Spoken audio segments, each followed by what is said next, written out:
what that is? Discipline. Selfish. No joke. We're legitimate. Fucking do this? Then do it. Do it 100%, because I'm trying to. We recognize that we are limitless.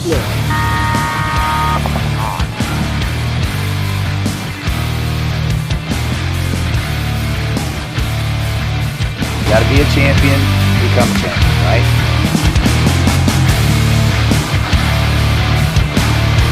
Winning is a habit because we create habits that lead to good execution and success.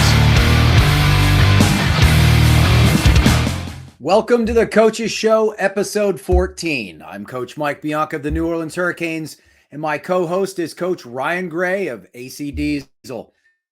On today's episode, we'll have a recap of the ICPL in Playa from Chris Hudson, and our guest is the newest team owner in the NXL and the NXL Europe, Todd Adamson. So let's get started. Yeah, man, I was hoping we were going to be able to have Coach Martinez on as well. We kind of texted throughout the day, and he just wasn't going to be able to make it work. But nonetheless, we have Todd Adamson, so he'll be able to kind of tell us what's going on. We'll dig into him and maybe get him to say some things that he hasn't said on the other shows, so we're not repeating things. But nonetheless, excited. We talked about this before the Aftershock brand was named, and that was going to be the team, about how God, we hoped it was going to be Aftershock, just like as a fan, right? Like we, really wanted 100%. That to be the thing. Yeah. So really excited to have Todd. And Chris, while he was in Playa, also did a bunch of videos. And so we'll get all those out in the ICPL Instagram page. So without further ado, let's bring Chris in. How are you this evening? You ready for an update on Mexico and all the players that went down to Playa to play some paintball? I mean, say that one fast, will you? So real quick, because I know you got to get to it with Todd, but we played a 5-man event on a Friday with 8 teams. Team Armada won that event. Team Farside took second. And I honestly don't know why or how, but the good guys that came in third there, the Annihilators were swinging pretty heavy. And then we had a 10-man on Saturday. They battled pretty hard. Another 8 teams in the open. This event, I got to say, I made some jokes about the terrain and the field. I think I must have been having some PTSD from playing this event in June, because in February, it was absolutely phenomenal. It was beautiful. There was a light breeze. It wasn't humid. There were no bugs. The field had actually been improved. There were changes to it. We actually had to come up with a new game plan. For all the folks who had never played it before, it was very new. But for those of us who were pretty brash, cocky, and egomaniacal about playing that field, we thought we had it dialed in. And then we walked on site and went, oh, it's different. Oh, it's very, very different. Where a center 50 had once not existed, there suddenly was one. Then where a path never existed to an outlet on a road, it suddenly existed. There were new bunkers and new places to shoot at, and they'd rearranged the old ones. So all the lanes we thought we knew were gone. One thing didn't change. The danger, the part I did mention, that did not change. There were new cenotes, new holes in the ground that you had to avoid. But all in all, everybody was pretty safe. Everybody had a really great time. The atmosphere, the vibe was really, really more competitive than it had ever been before. These guys actually came down like ready to smack some people around. The teams from Mexico, the local teams, played phenomenal. Armada showed up to punch every American team in the mouth, and boy, did they do it in the 5-man. They were aggressive. They played hard. It was clear that they weren't taking anything for granted whatsoever. And the other local teams, they fought hard. I think they learned a ton about playing paintball against Americans, and also got to watch their Mexican pro team, Armada, play really, really well on their home field and on the big stage. And I'm sure they learned a ton watching their own guys, play really, really hard. This was really unique. They had an awesome air setup. They had the paint and a nice trailer this time. The pool, they rented this facility. It had a pool, water slides. They had tortas and tacos. They were selling, frankly, I couldn't believe it. They're selling Amstel lights at this event, which is absolutely bizarre. But I mean, for those guys like the Fight Club crew, they were showing us how one plays paintball while slowly enduring a beverage right before they walked onto the field. I think most refs were just trying to drag the ones who were having way too much fun onto the field to play the match. Sounds like 10 man. It was 100%. That's what it was. You know, the Fight Club guys and Crowley guys, they brought a ton of guys with them down to this event. They were doing the paintball vacation, which is they were hanging out on the beach. They were having a great time. And then they came and played a ton of paintball. We got it all in time. The reffing, I got to say this, the reffing, I'm going to give it like a solid, almost A+. I think you could ask any player that played the event. There were some suspect things, but nothing egregious, nothing that, you know, you just kind of lost your mind over, so to speak. You know, there's some tense moments like any other tournament of where, you know, you question a time or a point or a penalty. But for the most part, these refs did a really, really good job in a really tough environment with a bunch of really gritty, dirty, frankly, violent people in a jungle with paint mech markers. And so, you know, there was a lot of interesting aspects to this tournament. The language barrier is always a challenge. I don't know that there's anything scarier than having your face in the dirt, crawling and realizing that there's someone probably 5 feet away from you because you can hear them speaking in Spanish. And it's absolutely terrifying because they're talking to someone else. And that was a constant theme of the American teams walking off the field going, anybody know how those guys got so close to us? Anybody? Because we couldn't figure out a path to where they were. And when the buzzer sounded, because in the jungle, there's a few stalemates, you'd see these guys pop up like Ho Chi Minh in the trail. And it's terrifying how close they really were to ending you. They did some stuff that American teams don't traditionally do, like sit at the back near the start box. That was a new feature for many American teams to realize that you could go like kill 8 or kill 9, feel like you were going to get the flag, and then have your entire squad just massacred by one guy with one tube sitting in the back somewhere. I mean, and it was traditionally the local teams that knew where those little holes were to sit and wait.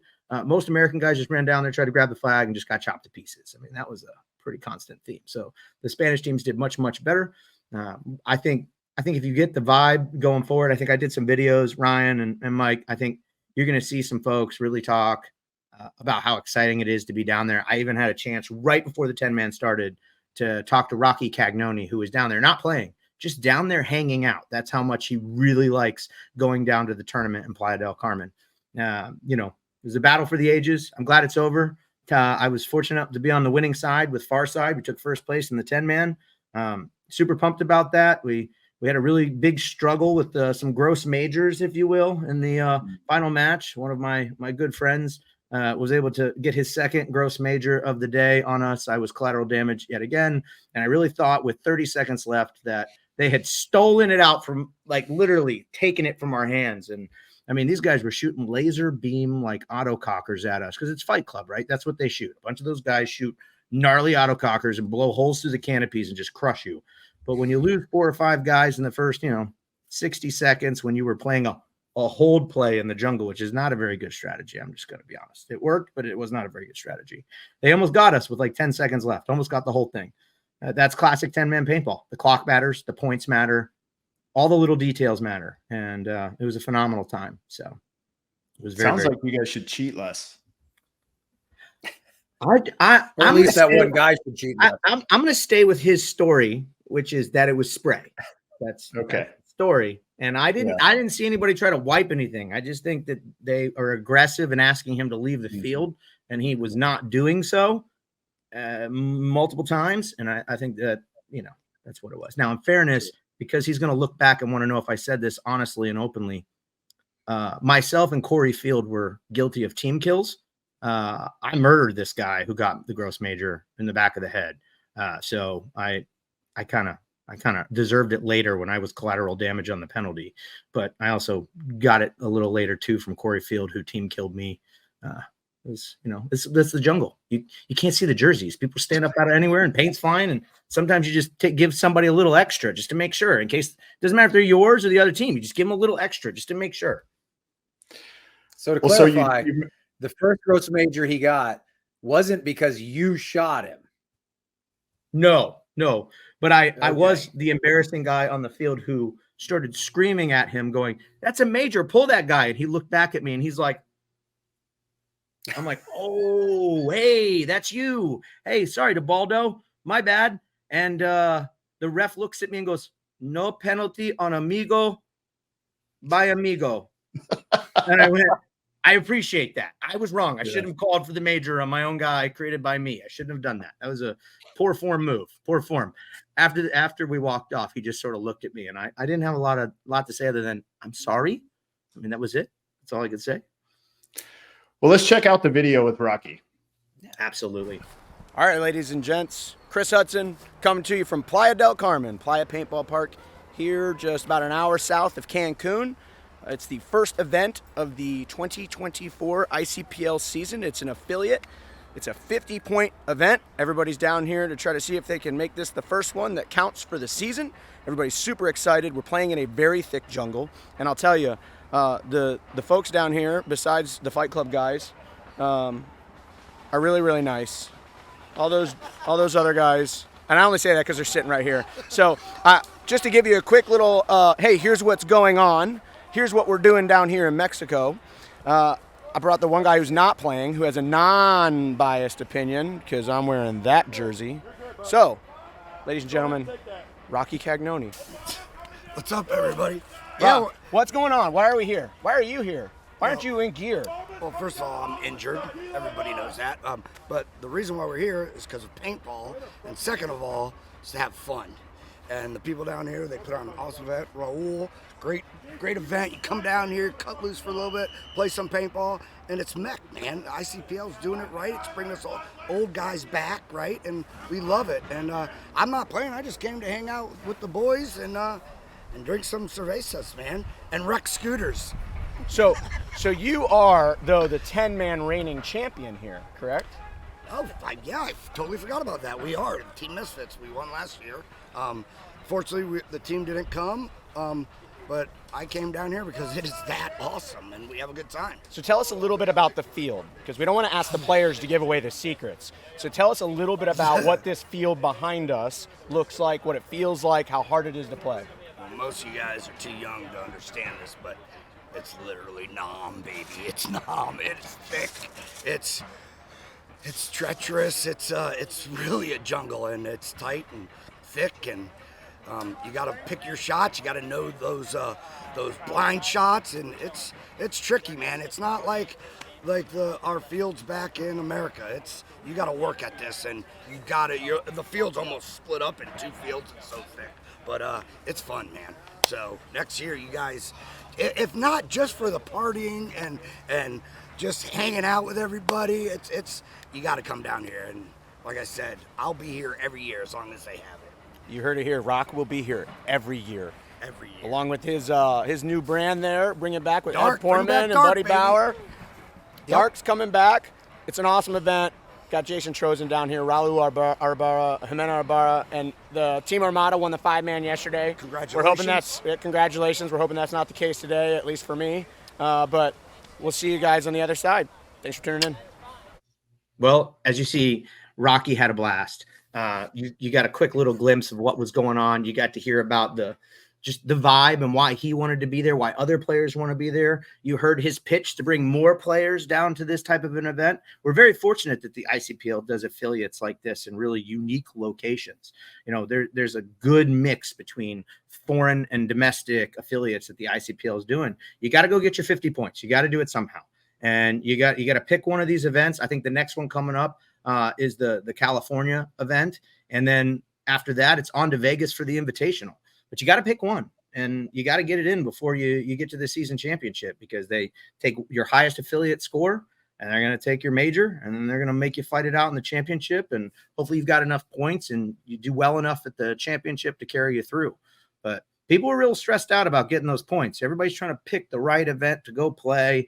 If you look at the team list for places like Pro DNA and the Pittsburgh Open, there's a lot of teams coming to play those events. And so those are going to be a lot tougher climbs than going to, say, an event that's got 8 teams. That's a very different proposition for a lot of teams. And so I know there's a lot of folks right now who are like, okay, well, we're not going to see Farside at the next one. We may not see the Annihilators at the next one, or Fight Club, because when you go 1, 2, and 3, you look at the next events and say, can I do better than my current positioning in an affiliate score? And a lot of times the answer is no for some of the other teams. So yeah, it's an interesting aspect. But by the way, can we just I gotta say thank you. Do you see this stunning piece of merch that I am wearing right now? Do you see that? This is real. I just want to say thank you. I mean, I feel legitimately official now. And except I wish that I had it. I don't wish that I had it down in Playa, but I don't know. The mail carrier, the pigeons that it got sent with, I don't know. They just never made their way.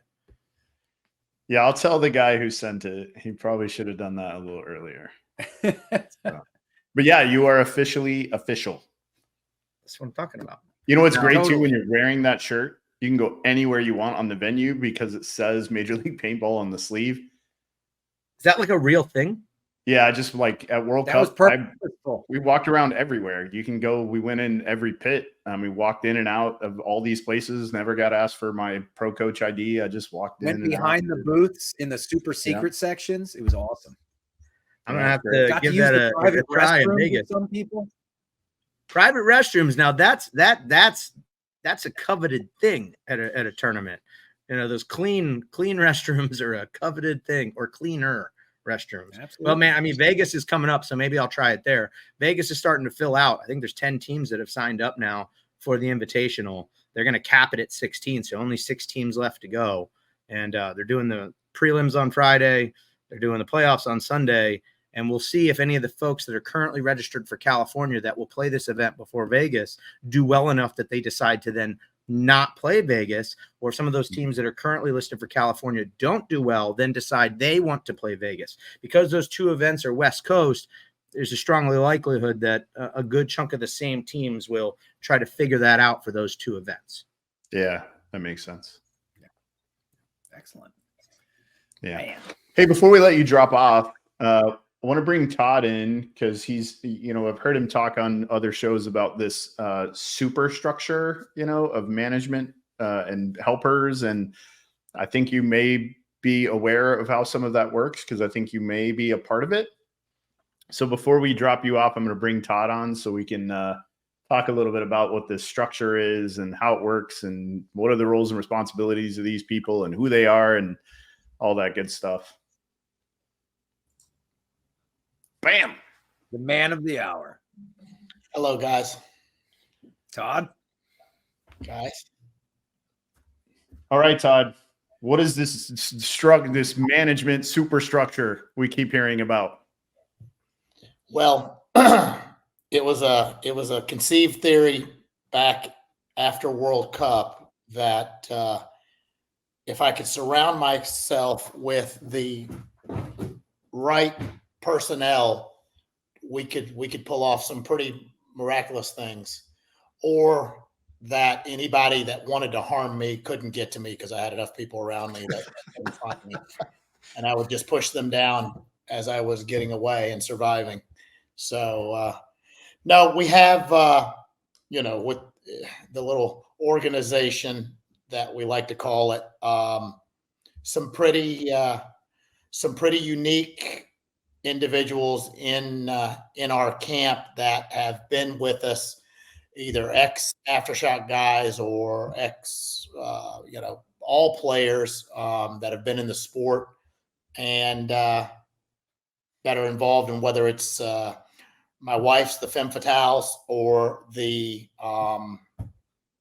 Shop Kids organization or Aftershock, or just a combination of family paintball pedigree that actually is that runs really deep. It's pretty unique, and I attribute some of our success in getting just to where we've got with those tentacles out there in the industry that are proven to be invaluable in one way or another, with no real direction or titled per se of anybody in particular, but it's pretty unique. The guys, they understand me. They know my they know my thinking, the Toddisms and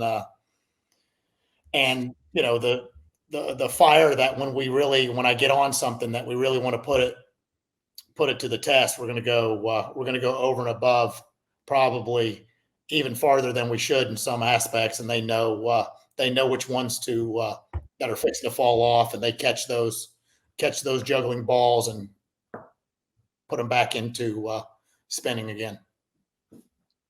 Okay, so you mentioned Tammy for the Femmes, and then for Europe, who is that? Mm-hmm. So for Europe, in respect to what, the management side, is that what we're? Yeah, so like Tammy is kind of, she's leading the Femmes, right? Yeah. And obviously with support from you, I'm sure Speedy, whoever else is available, and then so for Europe, who is that? Like, who's kind of managing it? So right now, Todd is the coach. Todd is going to be the coach for both of the pro spots for the guys. He'll be the coach in Europe as well and be attending those events. And so it's me. Speedy's overseeing it. Ken Nunez, who is also a player, but is involved in the European deal. So that those guys, and then we've got obviously Daniel Lee and Tammy with the Femmes, and Ken also helps the Femmes. Speedy, like I said, is going to stay more centered to help Todd with that organization with the two guys, and then Hudson's just an overall everywhere kind of guy. He handles our we'll call it the business relations. Yeah, PR. He's your PR guy. Yeah, I'm sure. And interpreter. Okay, got it. Yeah. So you've got to convert Toddisms into English. Yeah, we have a class. We have a class for everybody. They got to go through just to do 101 level Todd speak. Tammy does like the 200 level course, right? If we need anybody for the 300, they're probably not meant for Todd's squad. I'm going to be honest. So, and then who manages the kids? So Tyler Stansel is the coach of the kids and runs the entire organization for the kids. Nice. That's great. Yeah, and they've got really, really, really good juice. They are they just got back from the combine in San Antonio, where several of the players there that are younger in that field of all the age group that was at the combine, and they placed very high up. I think the second and third place overalls were two of the Shock kids. Following then a couple of more places down was several more of them. So we're pretty proud of those guys. Absolutely. And then 10-man. And then 10-man. 10-man, I like to leave that up to that is a ICPL is Rennick Miller and Mr. Hudson when Rennick's not available at affiliates. But Chris doesn't play with the team. I am just guesting for the Vegas event for the ICPL. I do manage the 10-man AM and the 7-man and the 5-man when we play it. But for Vegas, I'm just guesting. Just guesting. Yeah. Got it. Okay. Okay. So at what point, like, so 1, 2, 3, 4, so 5 different organizations really all in this one, which is why you need this large group of people to be helpful. I totally get it. Right. Like, I'm just managing one team and it's a lot. So at what point do you sleep? Yeah, we call it, we've got 5 sets of keys that no other owner or organization has those unique sets of keys to be very competitive in each of those fields. Sure. That and those we'll call it markets that are available out there to play and participate in. And no, it's not a matter of sleep. It's we've been doing this stuff for a really long time, and we have a unique position to acquire players that all have a certain vintage and skill set that makes the right kind of chemistry to achieve, a high percentage of production at all those. Yeah, it's great. Todd, I think you should, remind them you go one layer deeper. You have probably the best pit crew, period, I think, that's ever existed. It is bar none, but I like to keep that a secret because it's nobody else's business what we do behind the curtain. I just said pit crew. I didn't say names. Yeah, I know. Well, and we anybody who's on social media saw the guys practicing in California this weekend and saw them there anyway. So maybe you can say that's up to you. No, you can't. You can't believe anything on the internet. So okay. Well, I guess we'll see it. That's true. Event. Yeah, we'll see it. You'll see it at your place in 2 weeks. Okay, there you go.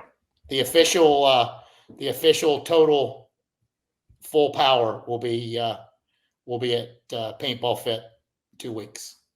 That'll be fun. Be exciting. It's gonna be a good weekend. I think Mike had some questions about your recent tryout. Okay. Yeah, Chris. First of all, I wanted to step Mike, back before you jump in. I'm gonna let Chris drop off. Okay. Thank you, Chris. See you, buddy. See you, Chris. Thank you. I did want to clarify real quick about this organization and this. I mean, I think I counted 8 different names that you're leveraging in this structure that you described.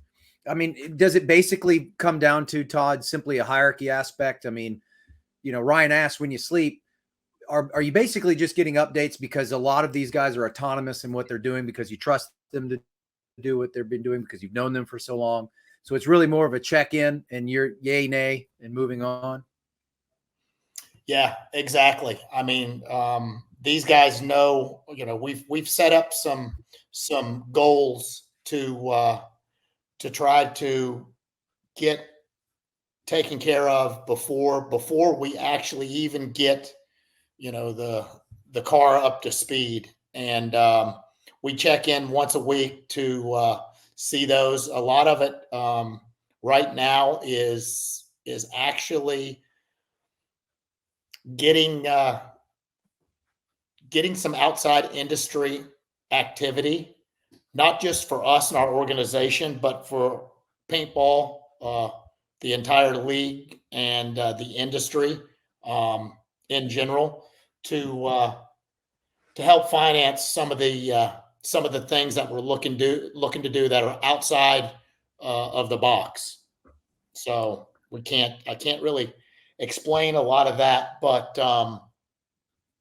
it's a big undertaking, and with this core of support, we're making some huge strides that are going to be beneficial in the future for everybody that plays paintball. So it's pretty exciting. Excellent. Okay. Well, I did want to talk to you about this tryout process. I kind of wanted to get into Todd Adamson's vision and goals pre-tryout. So what were you hoping for? Like, was this invitation only? It somewhat was, right? So opportunities don't come when you want them. They come when they want to show up, and the people that react to an opportunity or can even recognize that there's a potential for an opportunity is sort of the key to success in things. And so we had some opportunities present themselves, and one was late in the season, acquiring the Pro US spot. I'd already acquired the CP Raider spot in Europe, and it presented itself, and Dave and I came to an agreement, and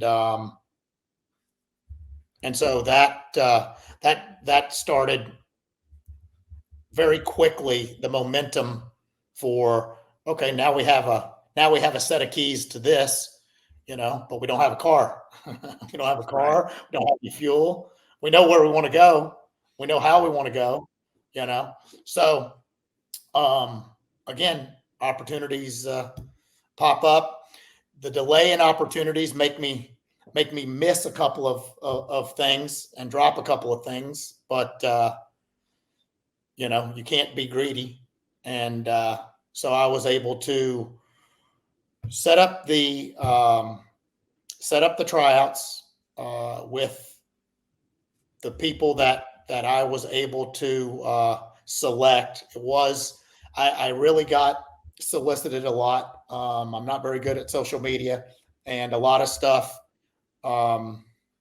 went to some of my accounts in social media where if they're not a friend, they go into this little box and you got to request me or something. And so, after getting a good 20 plus people of the best possible players and candidates to look at for the practice in Texas, my wife goes through my phone and says, "Oh my God, you have 100 messages in this one and 100 messages in this one." And it was really, overwhelming, again, and humbling of the reach out from Europe.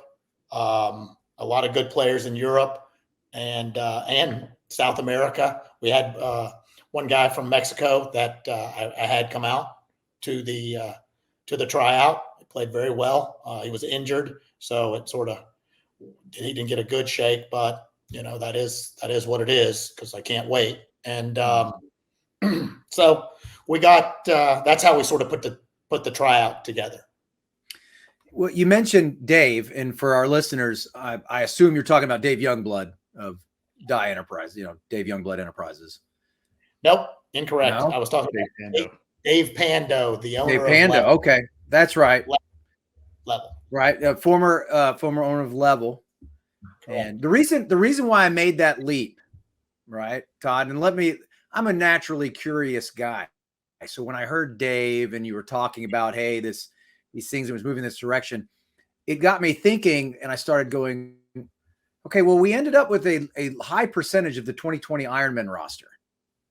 And so my wheels started turning, and that's where I came up with, okay, he must have been talking about Youngblood, because was this intentional? Was the 2020 Ironman roster? How much of that was predetermined or pre-thought out before you even owned the spot? Not any at all. Not any at all. Up into the part where we were formulating the finalizing the week of the tryout, and these players were available, but we didn't know what their situation was. Some of these players haven't played in a year, or some a little more, right? Some were currently still playing, and those were already signed up for the tryout. So as it started maturing, and as we got to the tryout, I had a good idea of a top 3 to 4 that I really liked. Of course, in talking with Todd, we looked at it, and Todd has full reins. Let's be very, very clear on this. Todd's the coach. Todd's to deal with the personalities of the players. Todd is to drive the car to the finish line. Okay? Very simple. He deals with the players. He asked me hey, I need more fuel. Okay, fill up the car. I need more fuel. I need new tires. Whatever he needs, I provide. He's to win. So he makes all the final decisions. And in going back to that management vetting system, so we used a lot of combine style analytical. We used, so for 2 weeks, every player that came to our tryout submitted a very detailed questionnaire that would try to get us some kind of level and scoring of their paintball IQ to their craft and what their skill set is.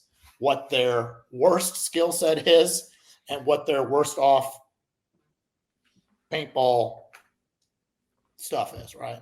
To put together a category. So once we were at the event, we started breaking people up into very uncomfortable zones, and putting them with players that have never played before.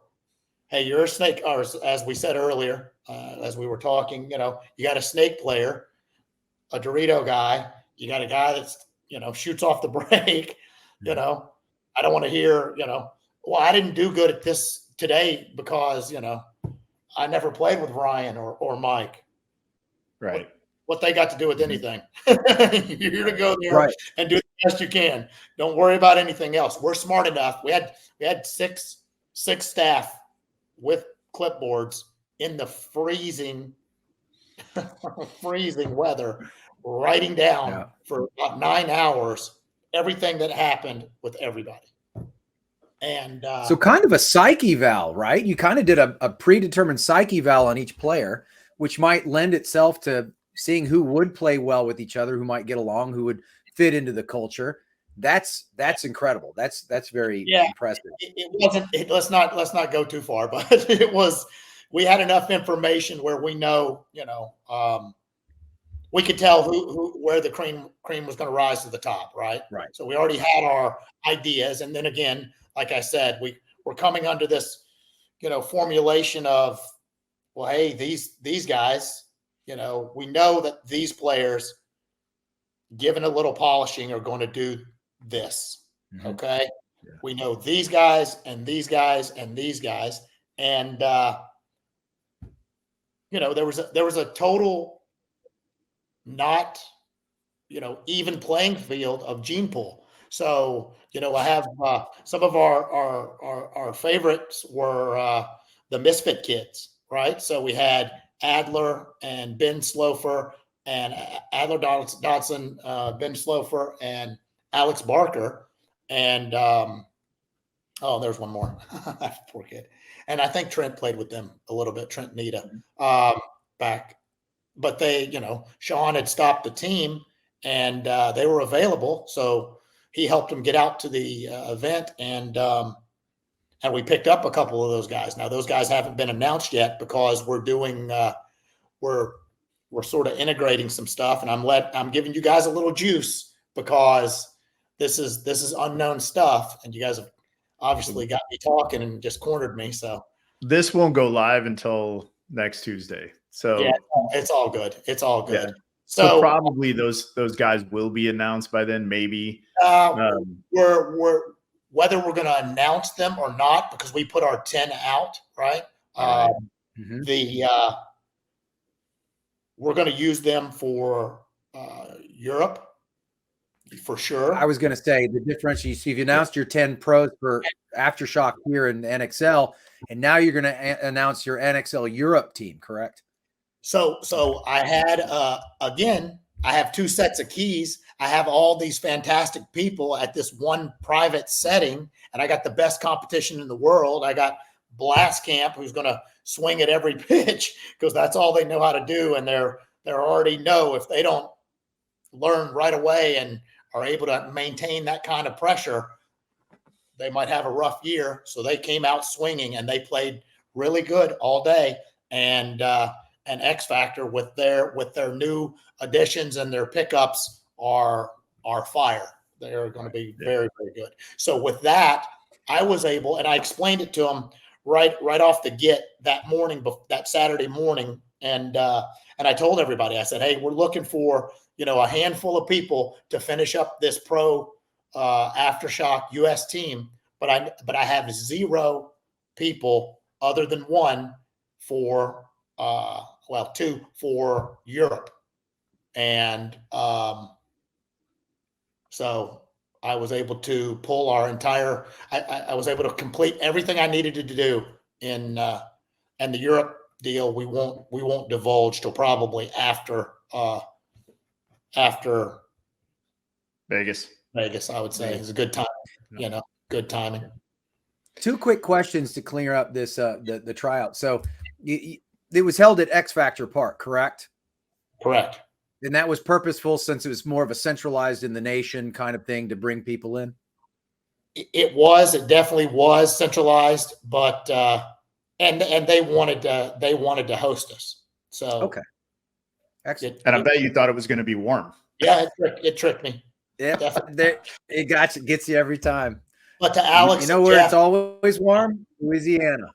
I literally was just going to say, Todd, that weekend, AC Diesel went to New Orleans, and we're like, every now and again, like when we would go on breaks, I would look at my phone here and there, and I would see some videos that were posted of the tryout, and guys like, and just this like 3-foot breath coming out of their face, and I'm like, oh my, and like guys over fires. I'm like, this looks miserable.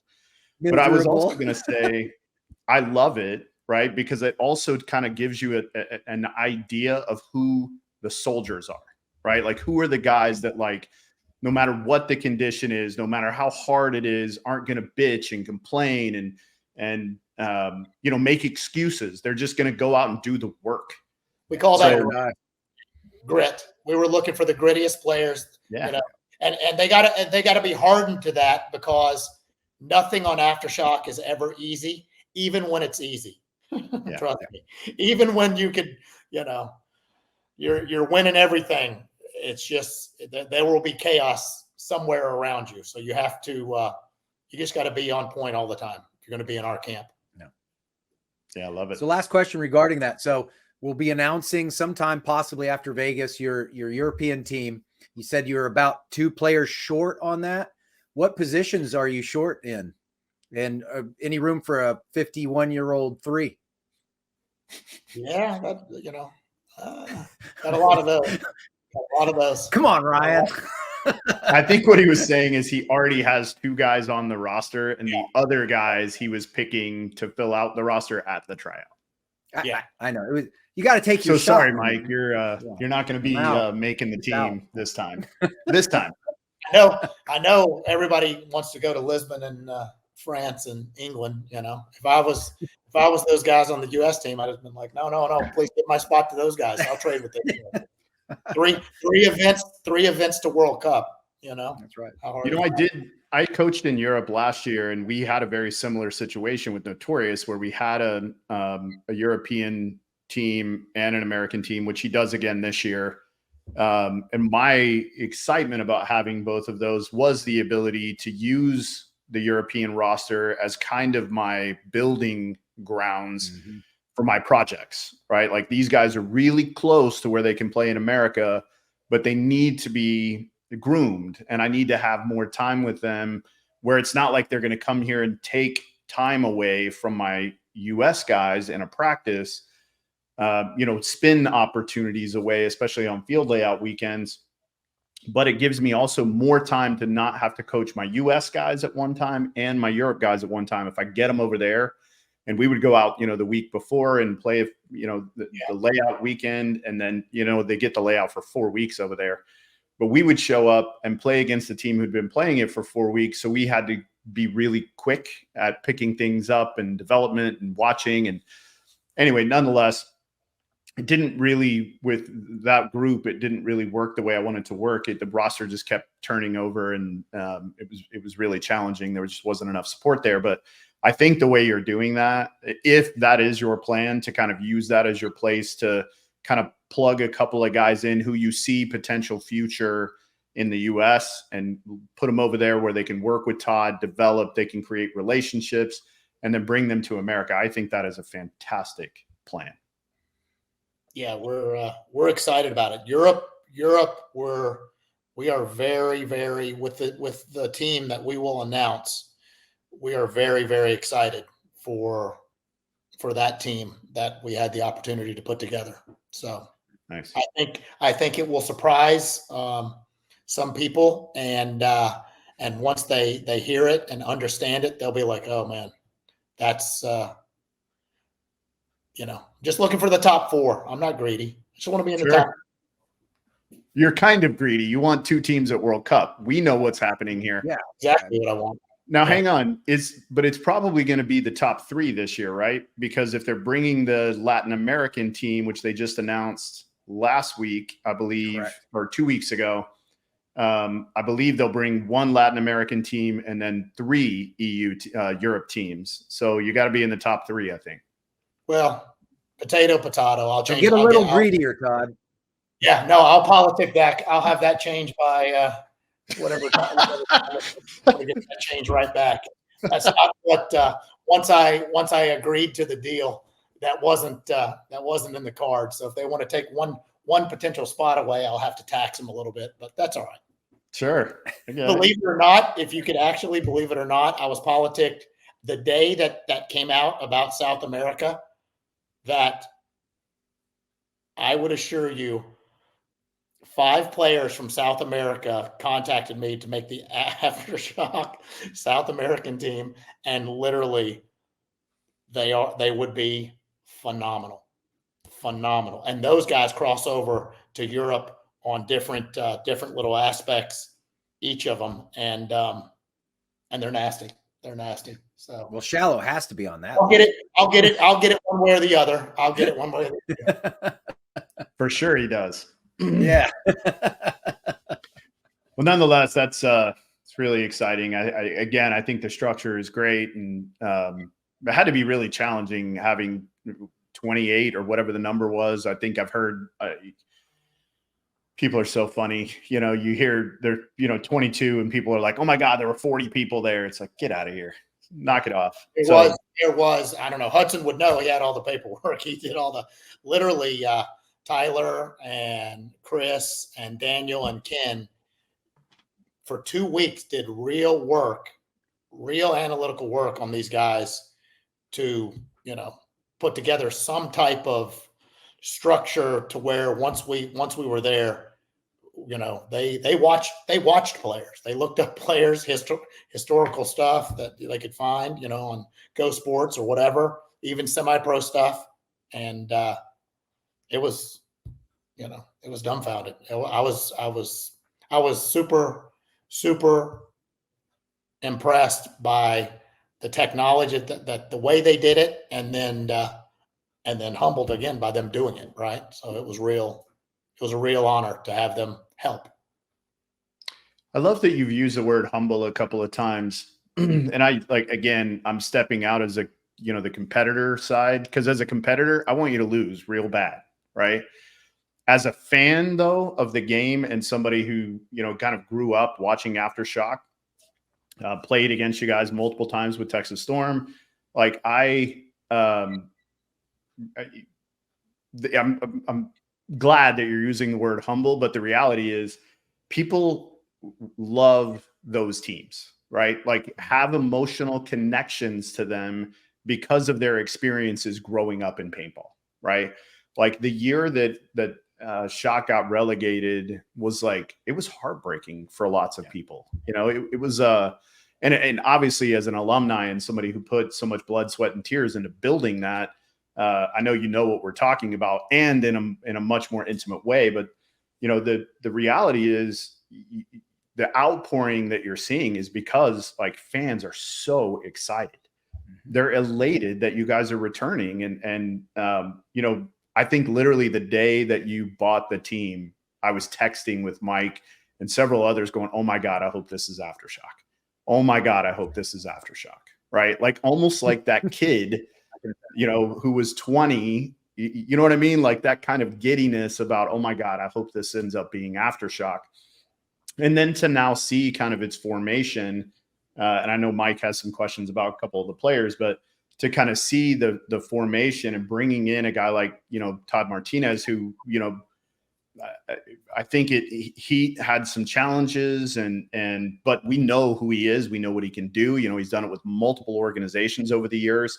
I think this is a perfect situation for him and his coaching style. He has a tendency to and an acumen for being able to take sort of misfit groups, put them together and get the best out of them. He took the vicious guys, right? Yeah, that's who I was going to use. He took the vicious guys who had been struggling. I come in and coach them for 2 events while also coaching Texas Storm. And I wouldn't say what I did for them was coaching. It was just kind of changing their culture a little bit. We got a 4th or 5th place in Phoenix. And then he came on the next few events, and they just continued to get better and better and better. And so, again, the outpouring that you're seeing is because the fans have been yearning for something that could potentially create parity. And a name like Aftershock is going to bring players like Corey Hall, who was on a great team, but sees this as an opportunity to restore a brand that has a very storied history. You see guys like LJ Parrish, who grew up in the Midwest idolizing Aftershock, right? Who's on a great team, but sees this really unique, very cool opportunity to help rebuild that brand because he has an emotional connection to it. You know what I mean? Like, that's just such a, it's a really neat thing. And the way that it's happening, again, this outpouring is because we want parity. We want parity, and we love to see a return of a fantastic brand like that. It's a great story. Well, we're going to give it a shot. There you go. Yeah, just don't screw it up. That's the big deal here. Don't screw it up. Well, actually, that's a good segue. Because Ryan, you were wanting to, and Todd's already answered it to some extent, but you were wanting to talk to him about Martinez. You were wanting to talk about Coach Martinez. And since he's not here, I say we talk about him. So, how did Todd get on your radar, Todd? Well, whenever the day that him and the Houston Heat organization sort of parted ways, it wasn't 20 minutes until I got a text that opportunity was available, right? Yeah. So I immediately, most that know me, if there's something that I know that is a possibility, I will not, I'll swing at every pitch, right? So I immediately text him and said, "Hey, what's the deal?" And he's like, "No, I don't know. I'm just, because it's fresh, right?" And it was right raw.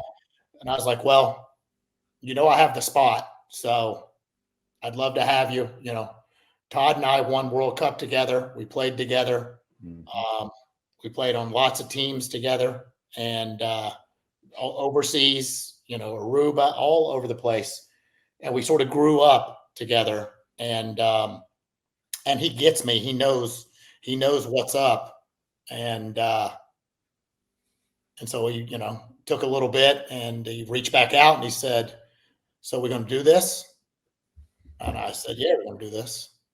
There's not doing this. We are doing this. This is what we're doing."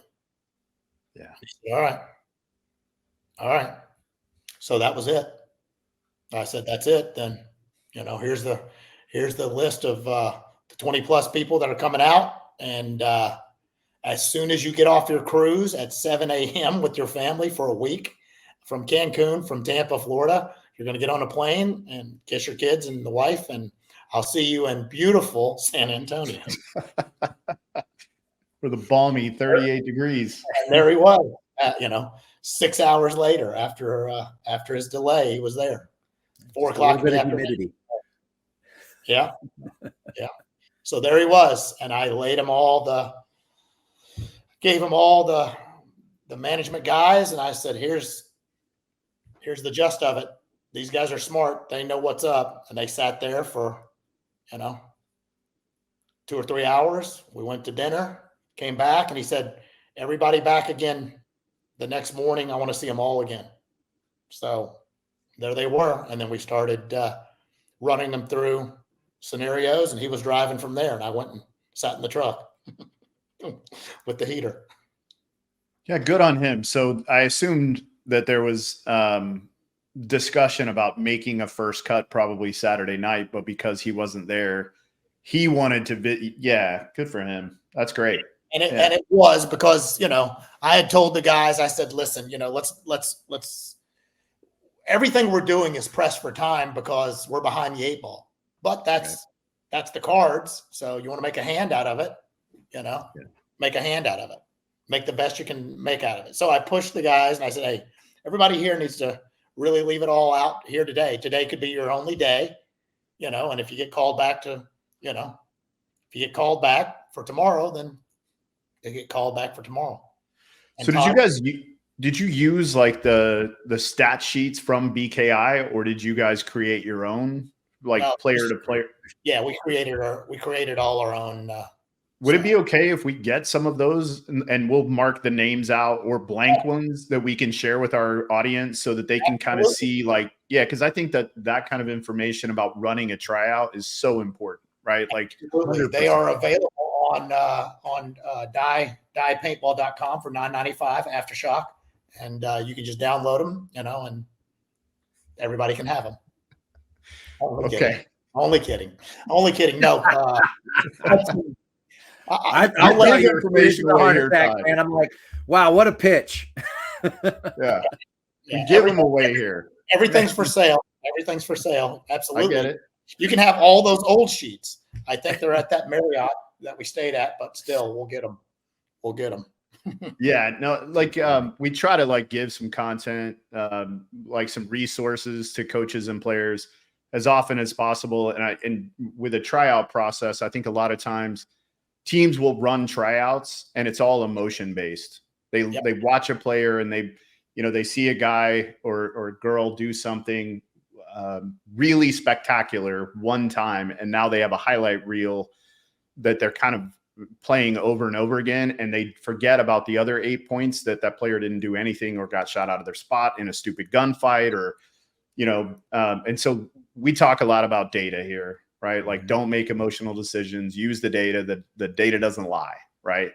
And the data also doesn't care about your feelings. So when you go back and look at the data, it gives you an opportunity. And so if you have one of those laying around and you could email it to me, that would be awesome. Or tell me who I can get it from. Yeah.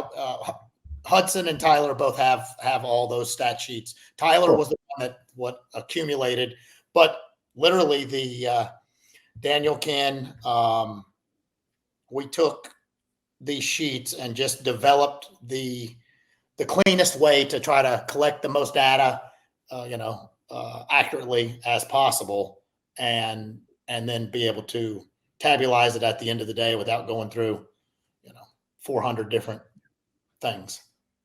Efficiency is key.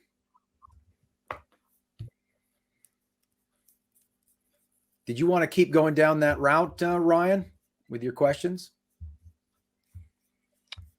Well, I didn't even have that one in here. I just, I know it was beautiful talking about the tryout, because that's a huge undertaking with the number of 100%. People you had in the time period in which you had to work with.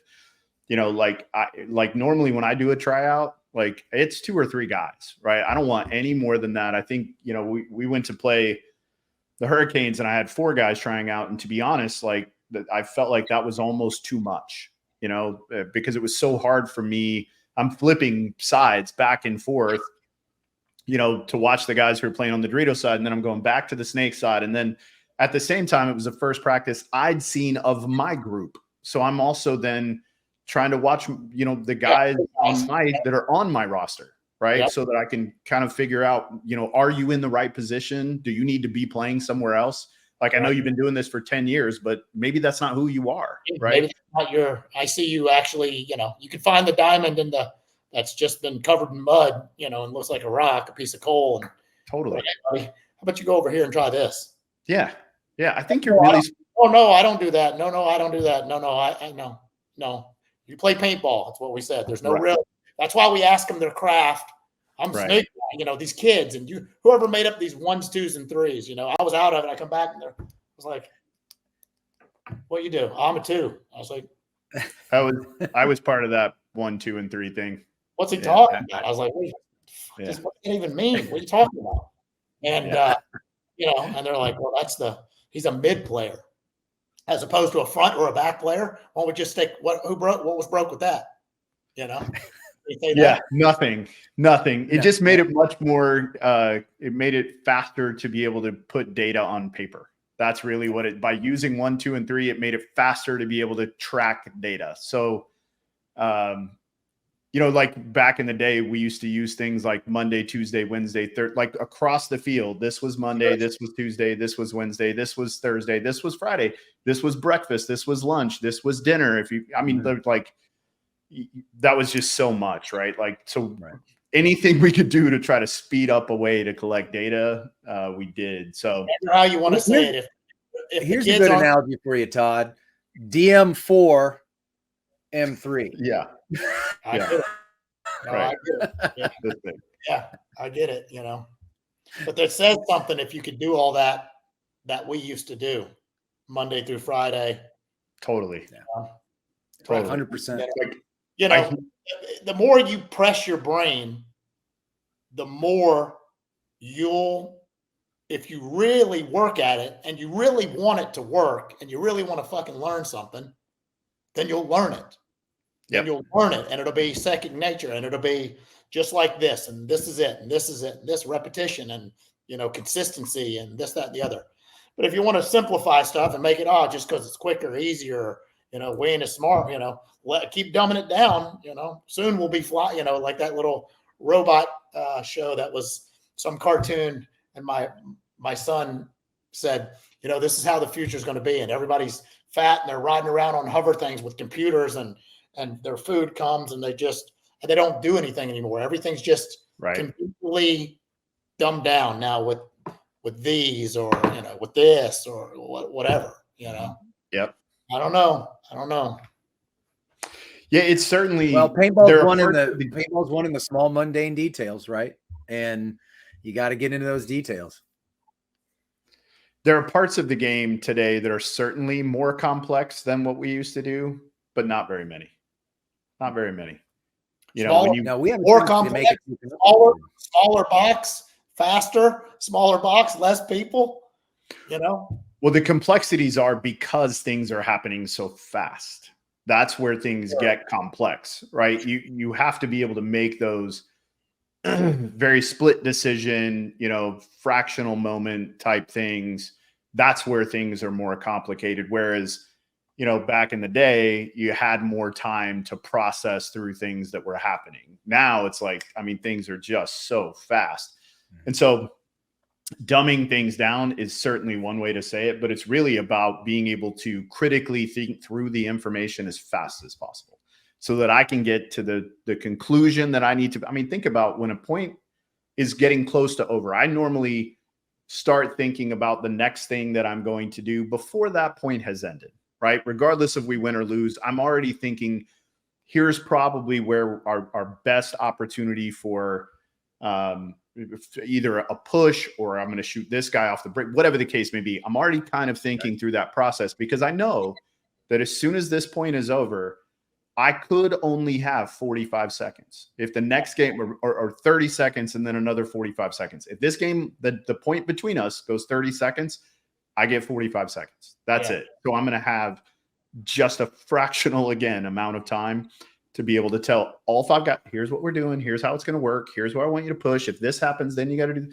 And so it's a lot of stuff that has to occur very quickly. So that part of it, in my opinion, is more difficult, but there aren't very many parts of the game that are more challenging than what we used to do, for sure. So. No, I get it.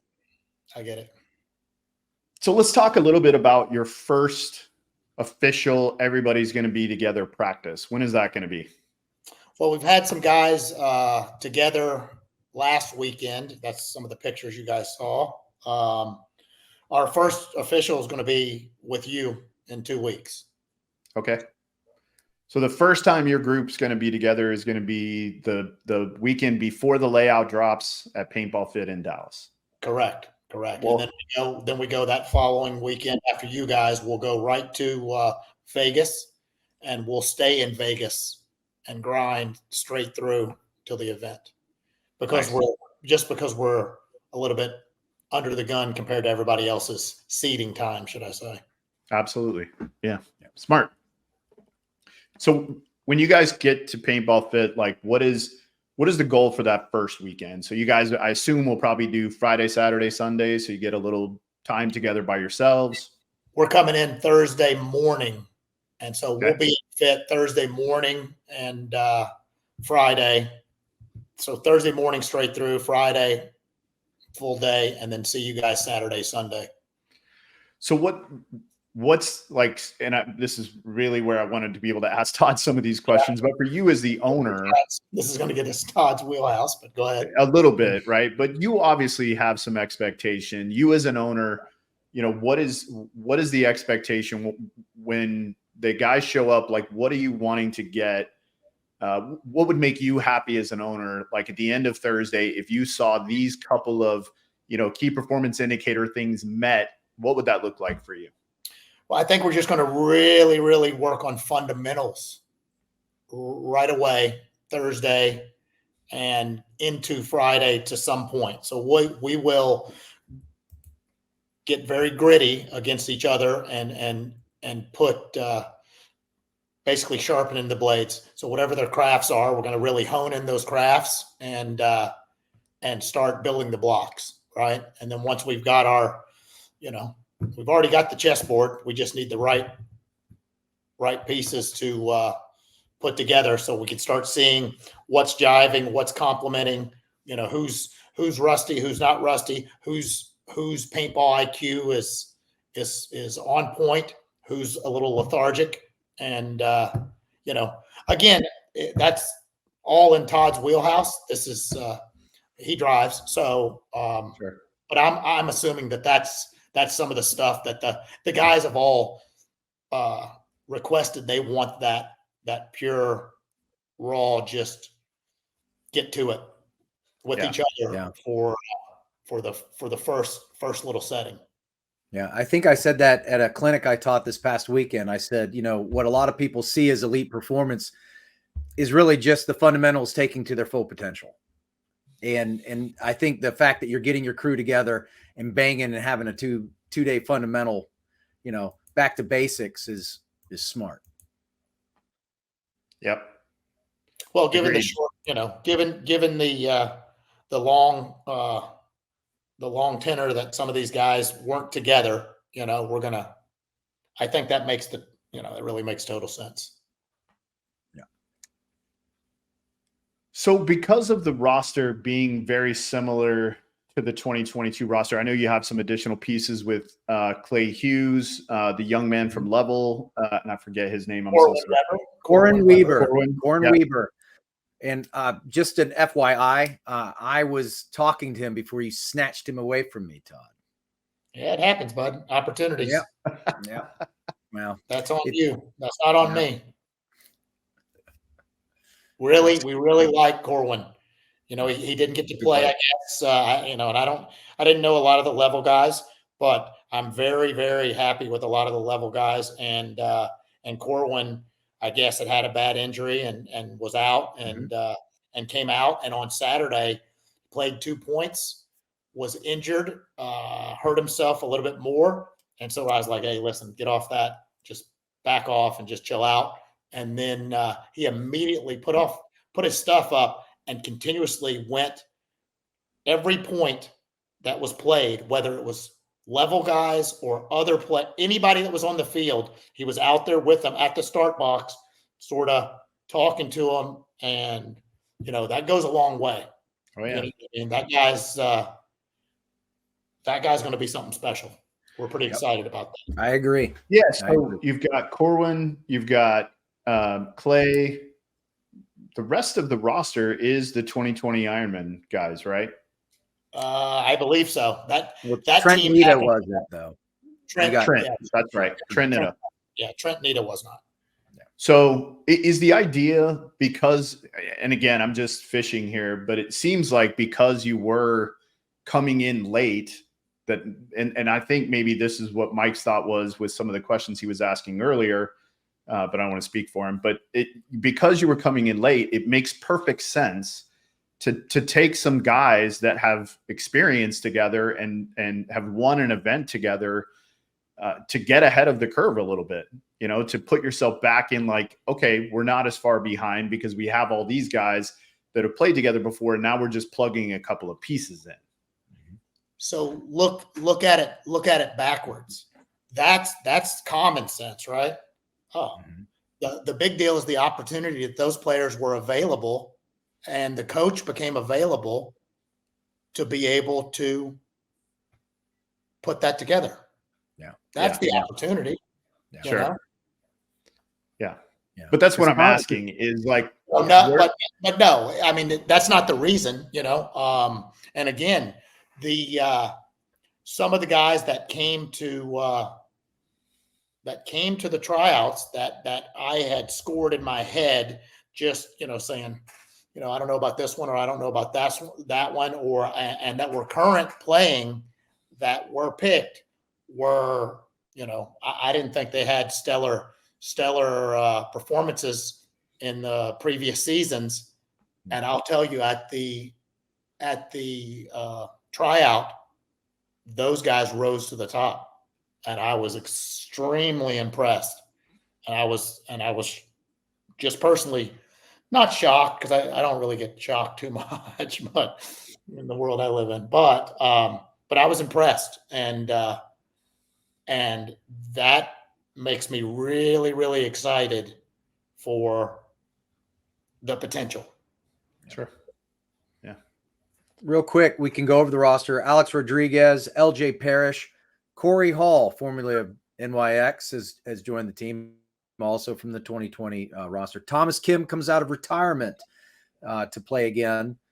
Silos Cortez from the original roster. Clay Hughes from the Ironmen. Nick Slowiak from the Ironmen, also with the original roster. Corin Weber, great pickup, by the way. Trent Nita, formerly of the Ironmen, and Al Fernandez from the 2020 team as well. So it's a solid 10. You got some good ones out there, some good twos, good mix of twos and threes. Should be interesting to see. Or front mids and back players. Yeah. Or front mids or 1, back. 2, 3, 4, 5, 6, Fast 7. You got guys. seven mid backs to your 3 fronts, in my opinion. So, But the way the game is played now, Depends on the layout, fellas. Yeah, the way the game is played now, is anybody really a back player or a mid player? Like, they're all going to end up in the front. right. You know, was I a back player? Off the break. Okay, and then what happened? Well, it depended on how the game went out, but you ended a lot of games on the other side of the field. Yeah. So, you know, I mean, that's an untypical stigma that gets attached to people, and I see it. You know what I mean? But in the game, you don't have to be you don't have to be the fastest guy out there, but you definitely don't want to be the slowest. So, you know, things can happen.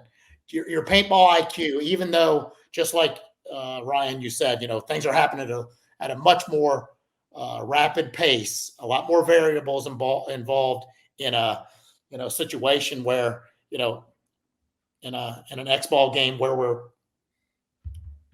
either he was really lucky or really good, or, you know, why would he have done that move? Why did he go forward when, you know, it's almost the old age-old when in doubt, just go forward, because you didn't know what happened over there. And, you know, that it either worked or it didn't.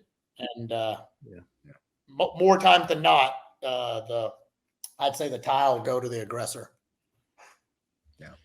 Well, I did have a lot of questions set up based on the roster for you and Mr. Martinez, but that can wait. So I did want to get to you about this. Ryan had some great questions regarding the upcoming events. And so, Ryan, you want to hop into that and see what kind of response we get from Todd?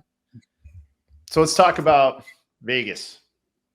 Yeah, I like Vegas. Sin City. Yeah, let's go through your draw. Do you know who you're playing? No idea. I don't know any of that stuff. Get out of here. That's bogus. I don't believe it. You're in bracket D, I believe, correct? So that would be first tier is going to be Impact. Second tier, I forgot the second tier. So you have Edmonton Impact, New York Extreme, Aftermath, Extreme, and the Brooklyn Bears. That's right. Sound like a bunch of nice guys. So, do you know these teams well? No. Right. So that's that would be Dave's the that coach. Would be a Todd question. That'd be a Todd thing, right? That's I don't know nothing about these guys. I know Bo. I know Dave coaches. You know, Impact. Right. You know, I know players. I'm terrible with names. Sure. You know. Yeah. Corey, one of your rostered players coming from one of the teams that you're playing with. So. Oh, that's good. Well, that's good. Yeah. And then Timmy Stetzel goes to X Factor, who was also from there. So, you know, it's really weird, Todd. Like this year, I don't know in the years that I've been doing this that I've ever seen so much chaos. Yeah. Like just with basically 4 new teams, right? 4. All this player movement, like I just don't know that it's ever been this chaotic. Ever. I love it. Yeah, it's great, right? Because it can create parity. Yeah, of course. I love chaos. Although, you know, the first and second team really didn't experience much parity. One lost one, picked up one, and the other one is exactly the same. Yeah. And I think Houston Heat's the same way, other than coach goes out, Ryan Smith comes back in to coach. Pretty similar. Edmonton Impact went through some chaos. X Factor went through chaos. Infamous, who's at number 7, not a lot of chaos. Revo, chaos. Extreme, chaos. Red Legion, very little chaos. Hurricanes, very little chaos. The Kings, nothing. Massive chaos. Yeah. Aftermath, very little chaos. We didn't have much chaos. Notorious, decent amount of chaos. Uprising, no chaos. The Brooklyn Bears, mass chaos. And then you have Blast Camp, Ironman, Paintball Fit, and you guys, all basically brand new teams. It's crazy. I love it. It's crazy. It's good though, right? Like it's fun. Yeah, that's right. It's fun. So what is obviously your expectation as an owner is to win, right? Like it's always going to be to win. What would be a reasonable, like, again, I don't want to say like at the end, if you're 3-1 of the prelims, are you happy? Because that's probably not the right word, but like, where would you be like, okay, we're kind of on track. We're where we should be. Would 3-1 be the right place to be? Does that make us play on Sunday? It should. It should. All right. Yeah. So Sunday, that's your. I don't care. Each day it's its own battle, and let's win our battles every day. That's all. Just win our battles every day. And in the Lord willing, in the event that we do not prevail in any certain match that we're in, then they will know. They'll know we had a fight. Okay. Excellent. I think that's good. I think it's good. Yeah. It's tough, like, because you don't really know what to expect. You don't. So I love that. Like, just go into each day. Let's handle each day, each match, each moment. We'll be fine. That's right. And that's always the best attitude. Yeah. Well, sure. I mean, you know, anybody could be, a blowhard or this or that. You got to be realistic, and I think, it's this team's won. Yep. This team's won. Now it's been a little bit, so we got work to do, but that chemistry gets me, half back with the hard work we're fixing to put in before we get to the event. And as you have stated, we'll call it the chaos of the industry, the state of the industry. I love my odds. I love it. As you should, right? As you should. Agreed. We've talked a lot about that with all the coaches. Like everybody we've had on the show, we've talked about like in every bracket, there's chaos. There's groups in each one of them that have experienced chaos. In your pool, I mean, there's 3 teams that have experienced chaos, you being one of them who created some of it. I love the draw. Right. And so like there's opportunities like for all of the 3 and 4 and 5 tier teams at this first event to really create some tempo and tone for the season. Some momentum. Yeah, absolutely. So, well, Todd, is there anything you want to say before we part ways? No. I'm just, again, very blessed at the opportunity to, in the industry, have all these different avenues to, participate. And we couldn't do it. I could not do this without the help of Mike, you thought I was talking about Dave Youngblood earlier, a very good personal friend of my wife's, have supported my wife's team and Aftershock back in the day wholeheartedly, with Dye Precision and GI Sports with the paint. I mean, if you're going to win, you have to use things that will make you win. Now, you can use something a little bit off and a little bit this and a little bit that, but when it comes down to winning and consistency, there's a couple of items in paintball that will make or break you.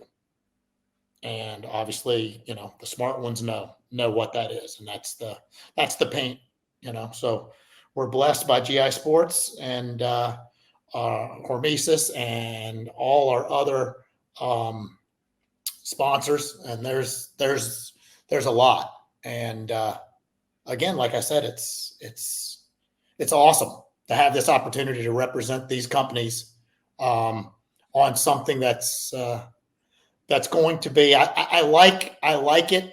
We discussed the Midwest presence of that heart and following and fans, and the deep enrooted dislike or respect for the Aftershock legacy. And it's going to be, as much as I love the people that say that, that they don't, in the story, they don't want us to do good because we're competitors, right?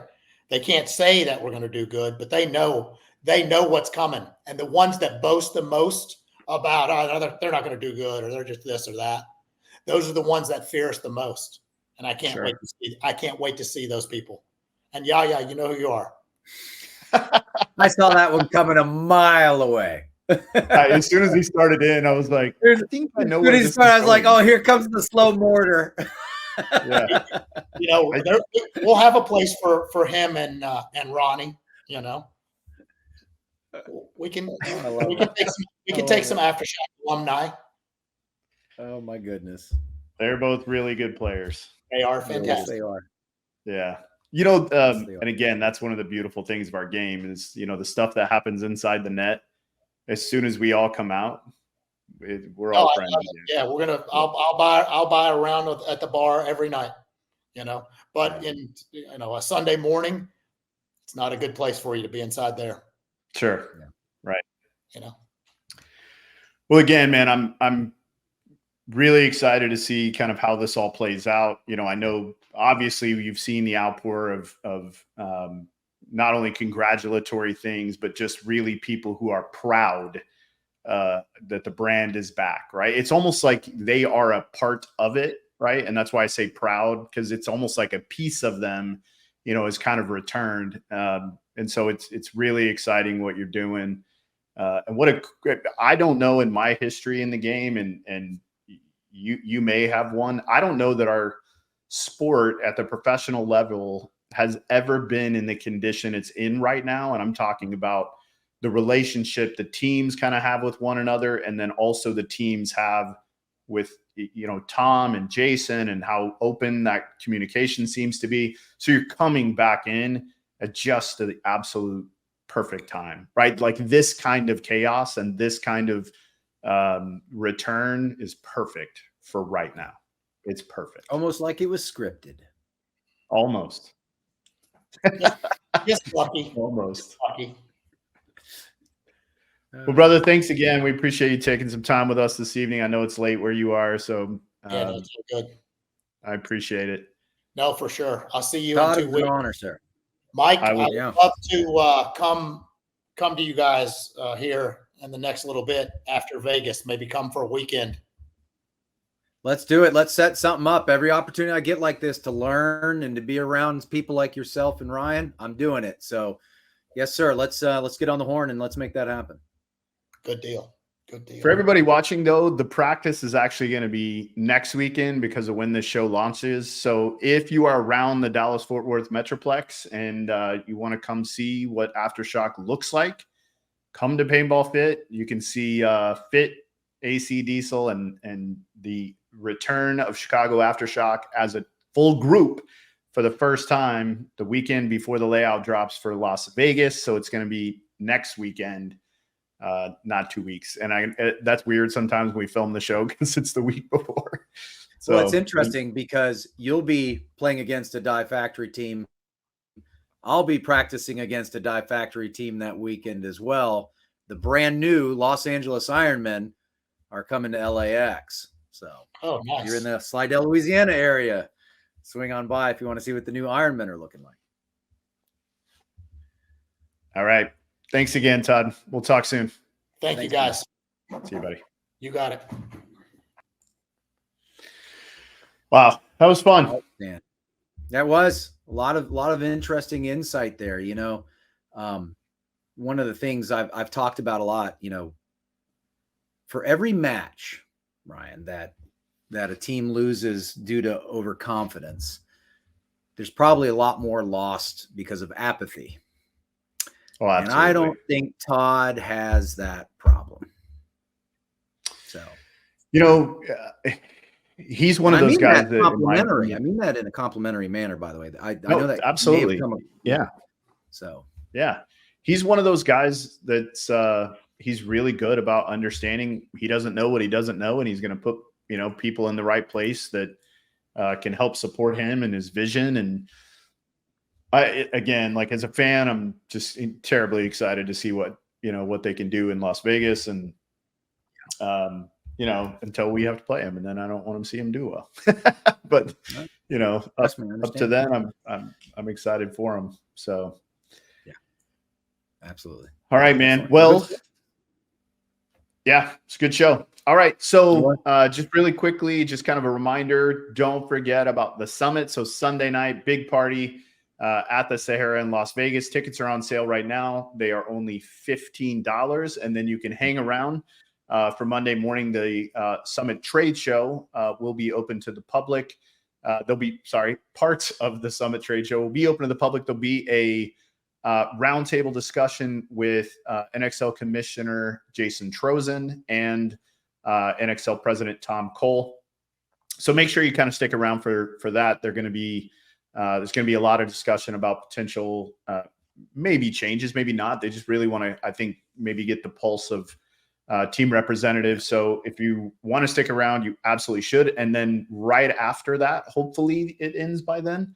But Mike and I are going to be doing a free intro to coaching class. So that'll be, again, it's 100% free. So if you want to come, we'll have, I think we're going to maybe try to have about 40 minutes of content, and then we'll leave a good amount of space at the end of the 1 hour session for questions. And then if you are a store, field owner, manufacturer, or just want some additional exposure for your brand, we now have ways for you to be a sponsor of the show. So we'd love to talk to you about that. You can message either one of us on social media, or you can shoot me an email at ryan@thecoachesshow.live, and I can send you some more information about that. And as always, thank you to Major League Paintball, Jake Jones, Alex Sorensen. Thank you for joining us this week. Next week, we have Ryan Smith of Houston Heat. Don't miss it. It's going to be a good one. As always, I'm Coach Ryan Gray of AC Diesel, and I'm Coach Mike Bianca of New Orleans Hurricanes. Y'all have a good one. See you guys next week. Be responsible. That is discipline. Selfish. No joke. We're legitimate. Fucking do this. Then do it. Do it 100%, because I'm trying to. We recognize that we are limitless.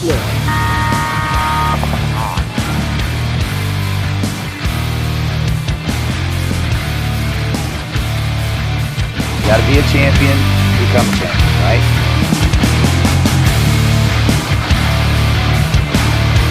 Winning is a habit because we create habits that lead to good execution and success.